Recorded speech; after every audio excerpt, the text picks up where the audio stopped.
Welcome everybody to platform 9 and 3/4. So what you are standing on right now is a replica version of King's Cross Station. Now we originally filmed at King's Cross whenever we could. You can probably understand it's not the easiest things to do. You can't shut the station.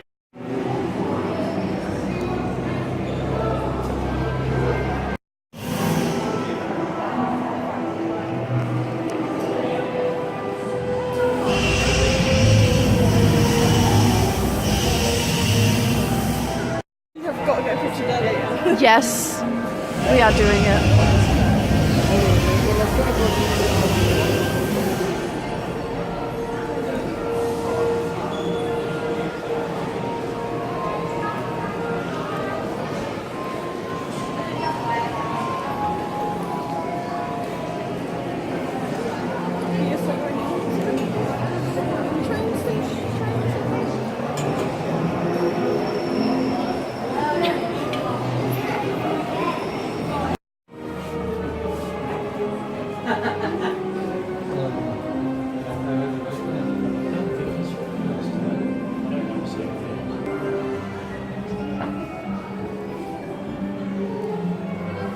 We are now on the Hogwarts Express. Oh yeah. Look at that. It's really tiny.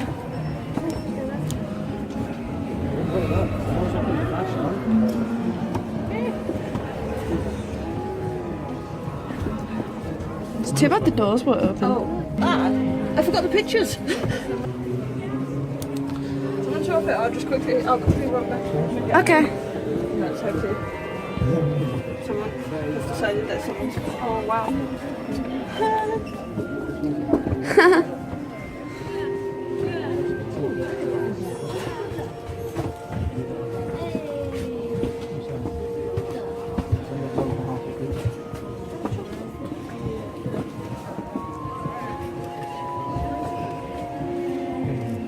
This is like super cool.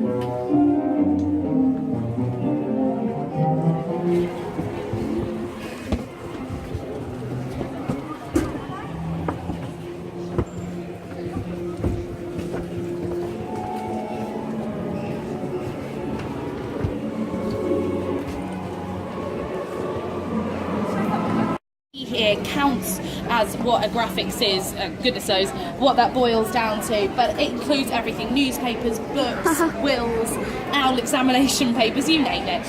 So our graphics department is headed up by two people in the photo behind me, Mirafora Mina and Eduardo Lima.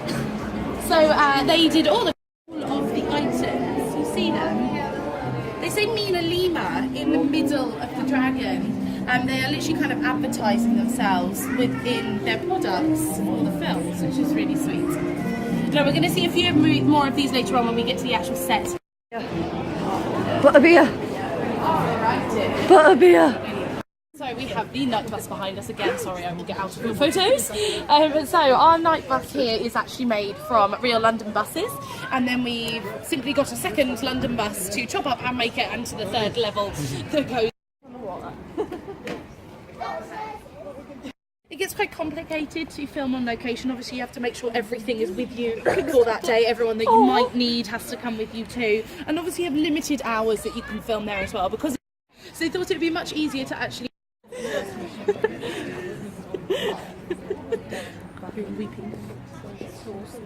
So the Potter Cottage you can see here is actually from flashback scenes from the Deathly Hallows films. We see Potter Cottage quite a few times. It actually kind of changes the way it looks most of the time. We were really lucky actually that he added this bridge, because for the final film it came in really handy. It was a way we could invade the castle from the back, and it was also the bridge that... Anyone up for a game of chess? I have to admit, I'd love to play Wizard's Chess, Both the geek fashion and the usual fashion. So cool!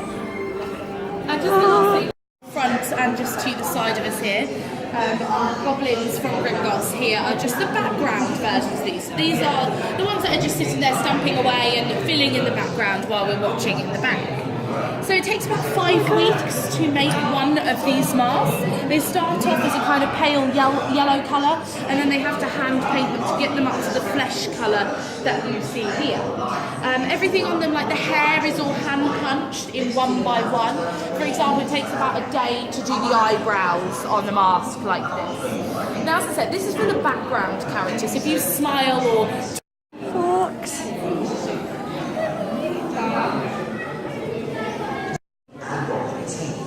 And at the end of the day, we're doing the entire thing again, but in reverse.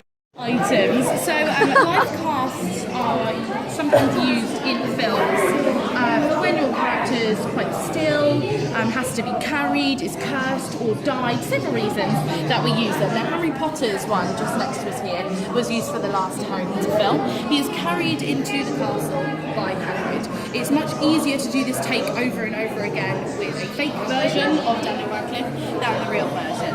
You will also find just a slightly smaller version as well up on the shelf, which is for the real Hagrid, Willie Coltrane. So therefore, if they make Harry Potter a bit smaller, you can use the real Hagrid and it will still be that size, which is also what has happened with Dumbledore over here. You see, it's 82% scale if you look down at his feet because he's children.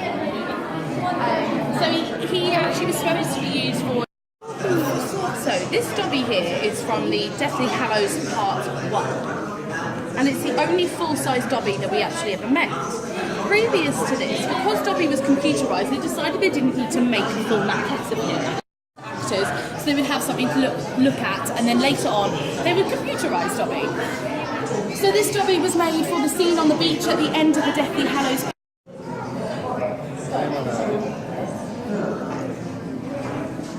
The animatronics.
Snake.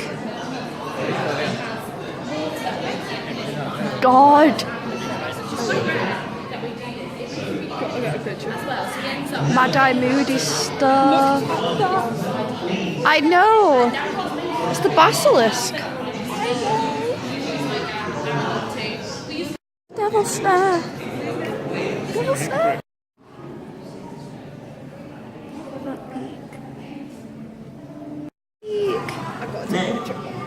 Spot beak.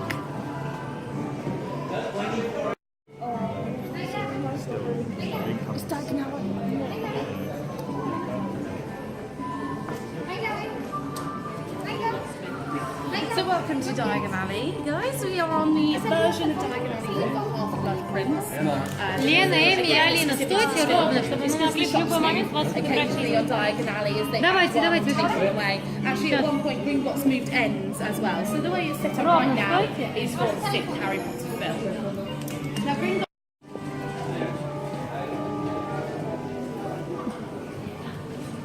So Ollivander's actually in Half-Blood Prince has been attacked by the Death Eaters. So it actually looks slightly different to how it appears now. All the windows have been blown out using pressurised air canisters, and then we set all the wand boxes in the top 2 levels on fire, so it feels like the whole set is ablaze.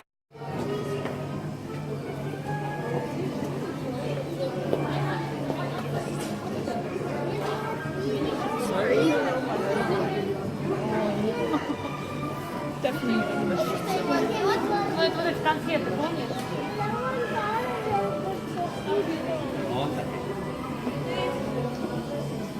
Yeah,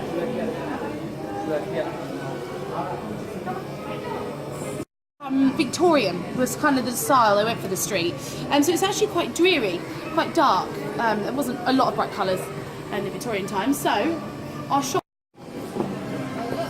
Actually got it down to the T.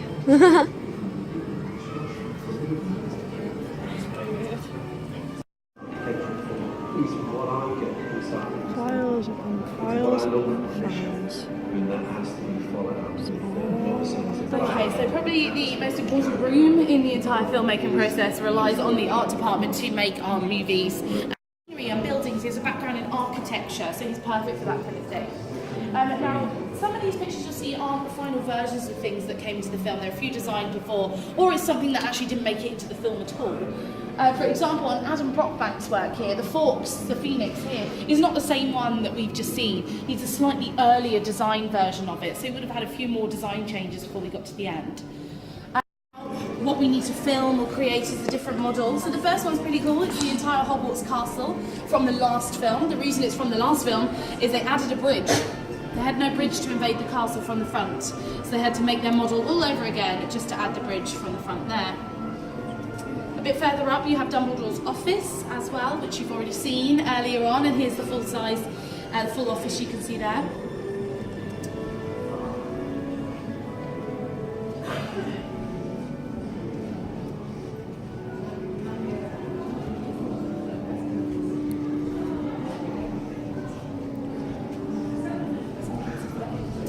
And on the Lovegood model, on the NT, you might have seen it on a few others, there's sometimes red lines that appear on these models. The red lines show you that we've actually chosen to make a small section of the set rather than the full thing. So for the Lovegood house, they made the centre section and then computerised either side of it.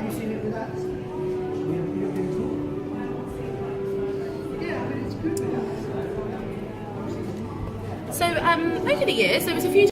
Do take a glance at the white card model of Hogwarts as you're passing by. It's not often you do get to see the full grounds of Hogwarts just laid out before you. But as we go around the corner, there is one other way that we filmed Hogwarts, if you would like to try.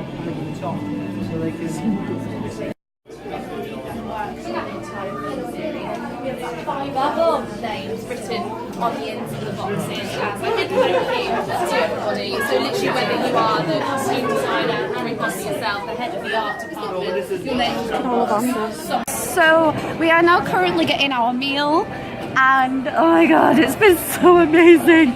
We just need to go back and do some little things that we missed. So we've got our own reserved seating. This is really cool. It's way worth it. Yeah, way worth it. So we will be going back and doing like some photo ops that we missed, because of obviously we were being shown around. We had a personalised tour basically. It's a group of us being shown by an actual person who's really nice, she's lovely. And like unlike the others who could like just walk around, get a bit of information themselves, we were like taken through an exclusive tour, had it explained to us, all that kind of thing. And now we get to go back after our food and do whatever we like, really, pretty much. It's obviously not. And we can leave when we want, within moderation. You know, it closes at a certain time, but still, yeah. Yeah, pretty much. We finished the tour. Yeah. That beautiful tree in the background. And it's so cool. We got our USBs and our guidebooks, and all our photos are in this little bag. So yeah, we're gonna head back to the hotel and we'll check in then. Yep. We say one more farewell to the Harry Potter studio tour. We'll be back. We will be back. We will be back. So we're now on the Harry Potter bus again. This time going back. We're going back to London. Well, Watford at the minute, then London. So yeah. It was great. We are back at Watford, and now we're going to go to Euston and not Texas. Now on the train back to Euston. Yes! Victoria line, guys. Back in the tube. Yeah. Oh yeah. Upwards! Forwards! March! Yes! Because we are! When did we become pirates? Oh, wait. I don't know. Oh look, a doddle. Okay. Yes, Onwards. Onwards. Onwards. Huzzah! Yeah. Okay, so we just left the King's Cross station, and we're not going that way. We're going this way. Okay. Wherever you want to go, honey. So yeah, we're going back to the hotel now. It was an awesome day, and we can just chill out now. So happy! Okay, so we're back in the hotel room now, and that is it for the Harry Potter tour. I hope you enjoyed this, and I shall see you in the Camden one. I'm getting a picture of both on my phone and your camera. There's not enough room on the camera.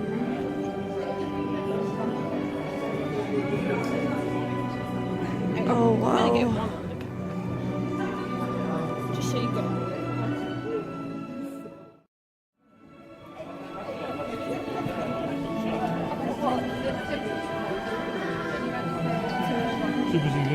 Yeah, it's just makes me want to go to a I know, it's like, why isn't it real? I know, I remember when I was 11, I really wished I had convinced it's real. I asked my mum to take me.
A ver, dale, ven.